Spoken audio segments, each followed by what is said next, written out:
Loretta Martin, the Chief Probation Officer for the Central District of California. I'm truly honored to be the voice of probation in this distinguished panel members throughout this day.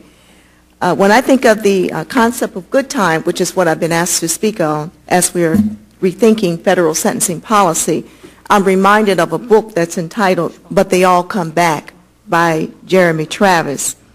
And with few exceptions, every federal offender released to the community is supervised by a U.S. probation officer. And I certainly can say that simply because I've been on the line for, I've been through the entire system and held just about every position in the U.S. probation office.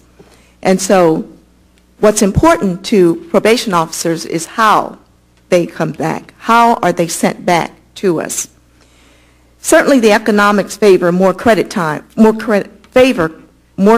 good time, simply because it's very costly to incarcerate. The BOP releases a statistic that says $25,894, but we know that they are given more money than that, almost double that, to provide services for someone who's incarcerated. The cost of probation supervision is only about $3,700 to about $4,000 per year.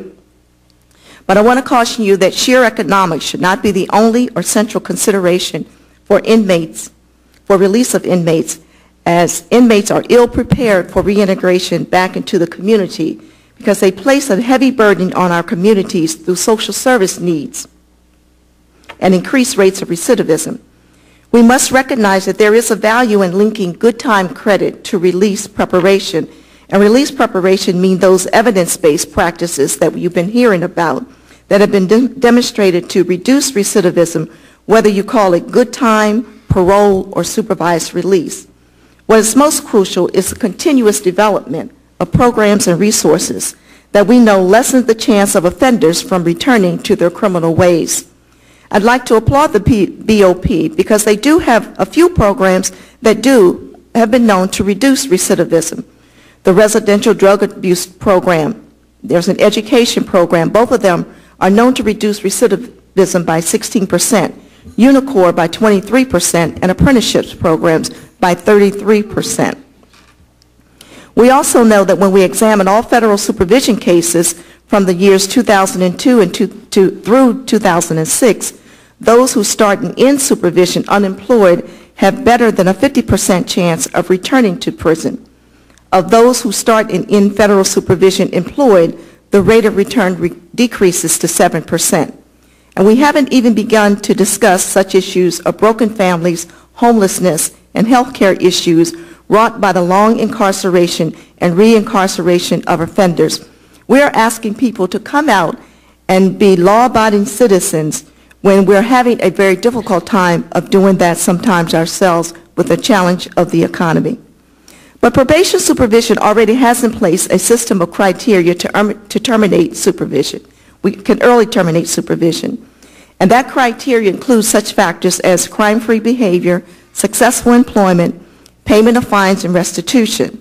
Establishing a similar criteria to reduce crime time in incarceration can effectively be tied to programs that we know work and thus create a baseline of expectation to remain crime-free. As we move forward, and especially for a probation system, connecting good time credit and release preparation aids us in our goal to reduce repeat incidences of criminal behavior. There should be a shared emphasis on reentry preparation. For instance, I would love to see that the BOP facilities mandate pre-release seminars on a recurring basis as part of reentry planning, whether it be called Ready to Work, a program that we use in our system, cognitive thinking, family orientation, computer skills, apprenticeships, or any similar programs. Those offenders who prepare for success will receive the carrot of time off their sentences. And up until recently, even probation did not have any mechanisms to contract with vendors to provide evidence-based practices to reduce recidivism to high-risk offenders without a substance abuse or mental health issues. So we are very thankful for the passage of the Second Chance Act, because now we have the beginning of a recognition of the value of these programs.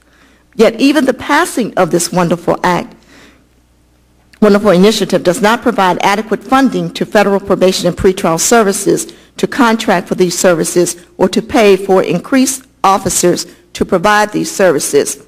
Because you see, the problem is that if you reduce the number of offenders in federal prison or the amount of time they spend in prison, that funding, and I want to caution you on this because you need to be aware of this, would need to be redirected to U.S. probation so that we can provide those services that are effective, evidence-based services to offenders throughout the community corrections program. There is an old cliche that says, and I just heard it by Congressman Davis, when we know better, we should do better. And that certainly applies here as we rethink the issue of good time credit. With the Sentencing Reform Act of 1984, we were in a tough on crime and war on drugs mode.